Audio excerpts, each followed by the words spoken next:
Hey everyone, for those who are new, my name is Kristen. I'm a neuroscience PhD, a Buddhist chaplain, and I've also worked in the pharmaceutical and biotech industry for a number of years. And today I wanted to show you how someone with a scientist's training background might investigate a piece of scientific finding that makes it into the news. And today there was this interesting paper about whether blowing into a conch shell can help you if you suffer from sleep apnea, which I thought was a very interesting study, or at least like a product or a way in which you can try improving sleep apnea if this is something you suffer from. And it also seems to be a relatively low risk thing to try. So usually studies like that I'm much more drawn to because the risk benefit ratio is really favorable. Whereas if it's like, a very strong drug with potential adverse events, those are much more tricky and require a lot more, I would say, like healthcare provider assurance and also a lot more research. So this is an example of a paper where I would look at it at a glance and be like, oh, is this worth trying or not? So here's an example of the news article. So it's from the Smithsonian. And what I liked about this particular article is that it actually told you which journal this study came from. So here it actually said per the study published in this journal, then it goes on about the actual finding. They're actually really good about telling you the findings as well. But as a scientist, what I would prefer to do is to read the paper myself. And so what I would normally do is I would try to find this paper. So again, this is actually a really great article because they bothered to link you the paper, which is this one right here. It is an original research article. This means that instead of a review article where it's usually a bunch of scientists talking about research that was done by other scientists, this is the actual researchers reporting their finding. So that's usually what I'm looking for when I'm looking at new data. And the journal in question is this one called ERJ Open Research, and it's published today, so or somewhere near today. So the first thing I would do usually is to go, okay, what impact factor is this journal? So because I have been in this research field for a while, in fact, coincidentally, I did research on sleep. Like I would say that this kind of journal, like it is like a reasonable journal, but it is not one that is like super top tier.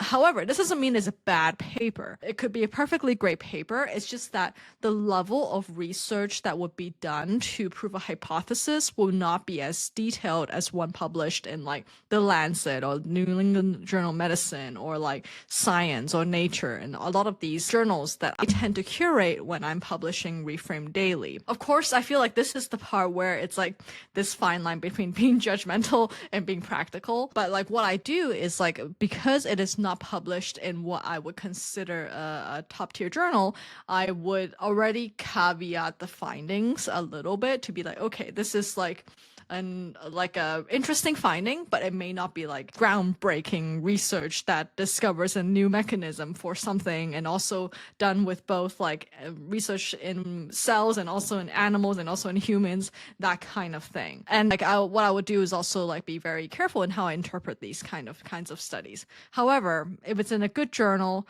like a top tier journal, it doesn't mean that you can turn off your brain either, but it's just that the coverage of data would be quite different. So, but practically speaking, what I would do is I would scan the abstract. So this is a overview of the various segments of the paper. So what I want to know is like, okay, we're looking at people who are blowing the conch shell or the śaṅkha. Like, what are we comparing this against? And here we can see that they're actually comparing against a deep breathing exercise, which is good because I think like this is more fair, right? Because if you're comparing between people who are blowing conch shells and people who are doing nothing, then you're gonna get a much bigger effect. But the fact that they are comparing against deep breathing exercise actually makes this a pretty good paper because they're trying their best to mimic as much of the śaṅkha blowing as they can without being actually the same thing. So that this to me reads as an interesting paper. And the fact that they did it for 6 months as well, I think I'm pretty impressed by how they were able to conduct such a long study for this kind of research. And then the primary outcomes, daytime sleepiness with 2 secondary outcomes, sleep quality and apnea apnea index. So then the other thing I would be interested in is, are these self-reported outcomes, or are they measuring something with a device? Because if it is purely based on what the participants report, then you gotta like take it with a grain of salt, because we don't remember things quite accurately as we would like them to be. So what I would do is I would look up these like primary outcome measures and be like, okay, what is it actually measuring? Is it something that the participants will have some like biases towards how they are measuring it, versus something that's like a little bit more objective, like a wearable device or something? And then I'll be like, okay, how many people did this study? So over here, there is like 30 people, which, you know, is not bad. They have moderate kind of sleep apnea. It seems like 16 were randomized in control group, 14 interventional group, which means that, you know, they are randomly sorted. And then if you're really, really digging into it, you start to dig into, okay, how were they randomized? But for this kind of study, I think this is good enough. And then over here, they say that sleep quality and CHI were more reduced in the intervention group at 6 months with a mean between group difference. Okay, that's interesting. So sleep quality more reduced. So this already stands out as something interesting to me, where it seems like they're saying that it is worse with the conch shell. So let's look at the paper. So here, this is the actual manuscript. So if you click through, usually over here, you can usually open up the paper. I think I click the PDF button right here. Okay, so usually what I would do is then kind of like jump to the graphics. Okay, because that usually tells you a summary of the data. So here, if you're looking at like a more like serious, like a cancer study or something, you would really look into the baseline characteristics, because you want to make sure that it is relatively fair. Male 11. Interesting. So there is somewhat of a male bias here, which I do believe sleep apnea might just be more known to be affecting men compared to women, especially the obstructive type. I think, let's see here. Is that the only graph? Okay, that might be the only graph there. Okay, so that's the conch. I think it's very cute that they showed you what it looked like with the, I wonder if that's one of the researchers. Intervention group. Oh, the other thing you would look for is like in these kind of study flows, if there's a lot of people who are lost to follow up or excluded, then you really have to start to scrutinize usually. Okay, so this is the controls group.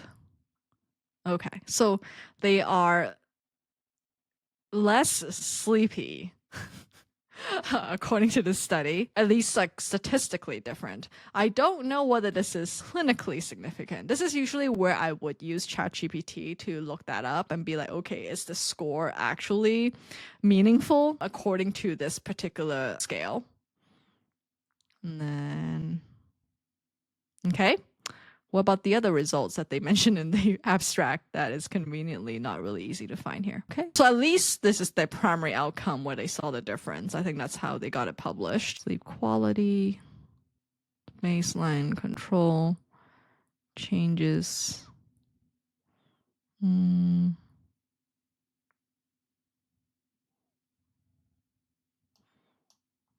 I'm going to go back to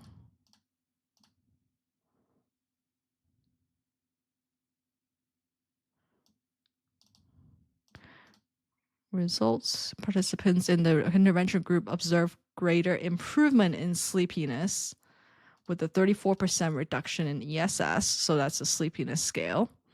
And there is a significant change in mean difference of score. Okay. Yeah, sleep quality and AHI. No matter how I'm reading it, it seems like the data is not very clean, unfortunately.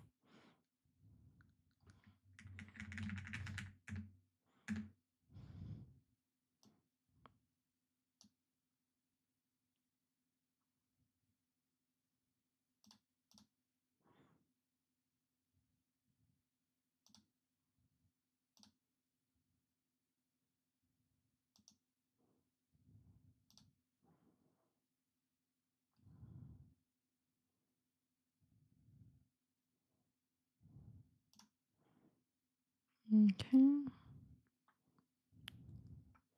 So it seems like the sleep quality was measured by asking the subject. And then over here,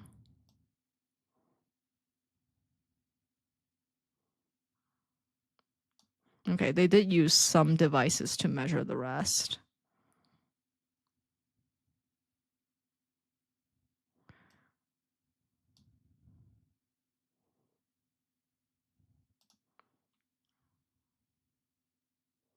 Control group.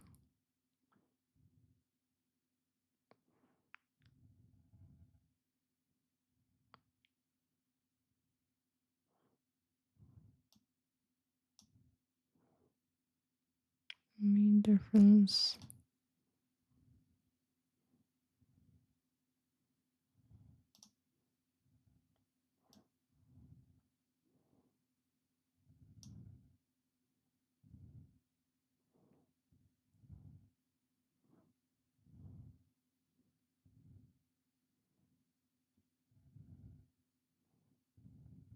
So here they do mention that has improved. I feel like the phrasing in the results section was very confusing.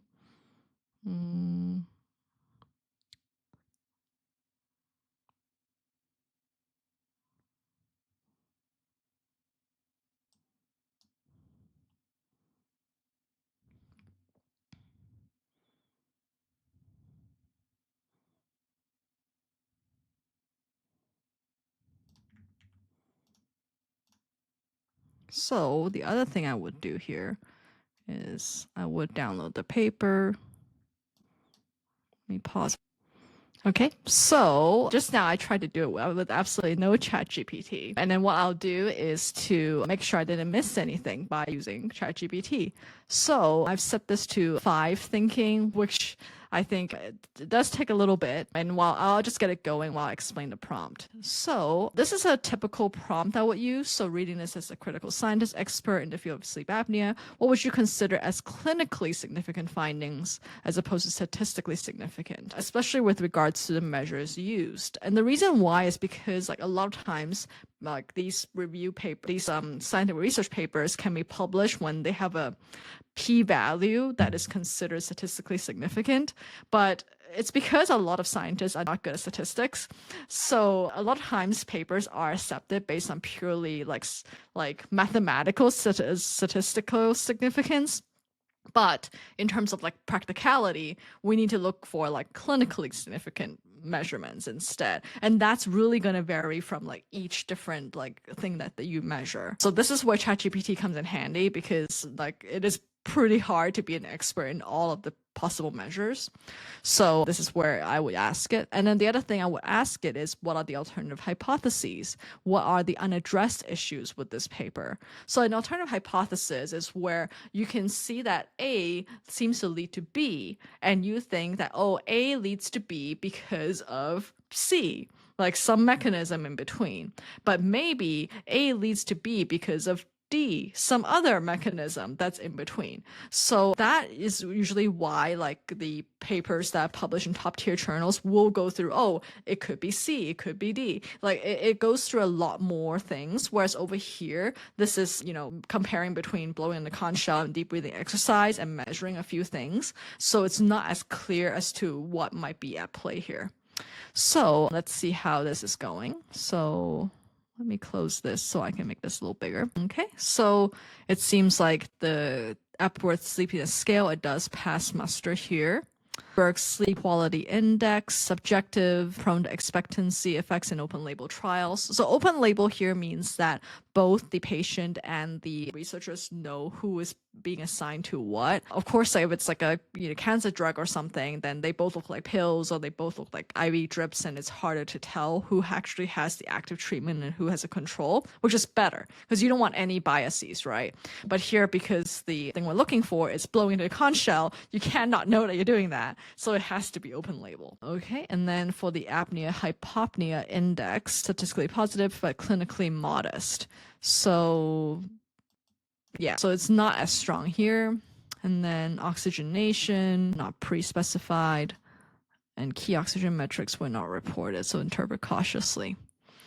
So Pre-specified means that you have to say ahead of time of your study what you consider as meaningful, and like so that you can't be like after doing study be like, oh yes, this totally is meaningful. However, a lot of biology studies are not pre-specified. Okay. Oh, but by biology I mean like a lot of these like if it's not like a cancer drug trial or something really serious, they rarely pre-specify what they're looking for. Okay. So this segment's interesting, right? It's like, what else could it be? So over here, there is placebo effect. Active control wasn't inert. They were not matched for effort, novelty, or engagement. That's fair. I think that's really hard to match something as novel and effect and vibratory as a conch shell. And then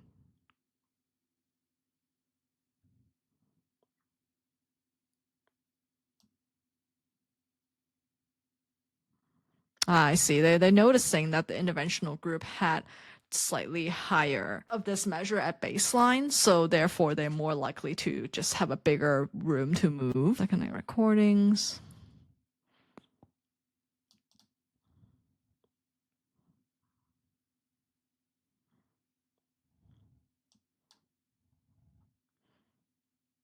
Some of these are pretty nitpicky.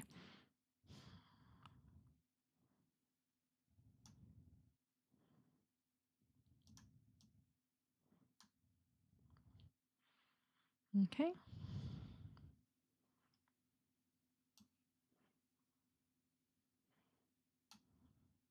It's picking up who didn't finish the study.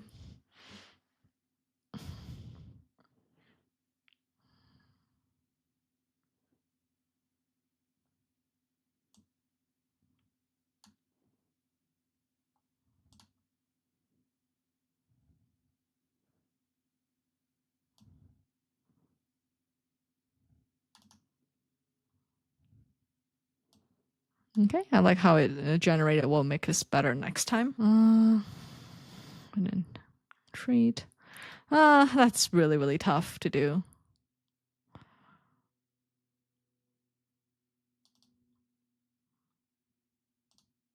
Okay, so like reading all of this, I feel like, would I buy a conch and try it out for 6 months for these sort of results? If you have sleep apnea and you have tried a lot of things and you think it's still not helping, I think this is super interesting still, and I would consider trying it out if it's something you struggle with. I wouldn't like replace it with something with a more known treatment for sleep apnea or something like a CPAP device, but it might be worth doing this in the daytime if you find this an interesting thing to do, or you like the sounds it makes or something. I think the other thing that if I didn't want to make this video too long would be I would then ask questions about, is there similar sort of studies using like a spirometer, or like, which is a device that gives you some resistance in like lung training? Does that help with sleep apnea? I would ask questions like, would playing the flute or the saxophone help with sleep apnea? Is there any correlation between musicians and sleep apnea? Like I would be curious to see whether there's any general correlation between sleep apnea and using musical instruments that require some air resistance or something like that, because it could be something that if you're already someone who plays a musical instrument, maybe it's an excuse to practice more or something. But yeah, overall I think this is an interesting paper. Like it's interesting also in a meta kind of way, because in a way we can walk through like, okay, if you're reading it super critically, then you can see that it is quite like easy for the AI to catch all of these issues, right? As long as we're feeding it the right kind of questions to ask. Like, here's what I did not ask, which is something like, does this paper prove that using this conch shell is going to be good for my sleep apnea? Because the answer is going to be like, yes, it does. And it wouldn't go into all these like caveats unless you ask it specifically to look for these caveats. So this is something to keep in mind as you are reading papers and putting them into ChatGPT and asking it questions, that you don't ask questions to prove your point. You ask questions to debate your point, so that you would see all of the downsides as well, and then you weigh it according to your level of risk benefit assessment and whether you think it's worth your time or not. All right, thank you for watching this, and I hope this is helpful in your scientific explorations.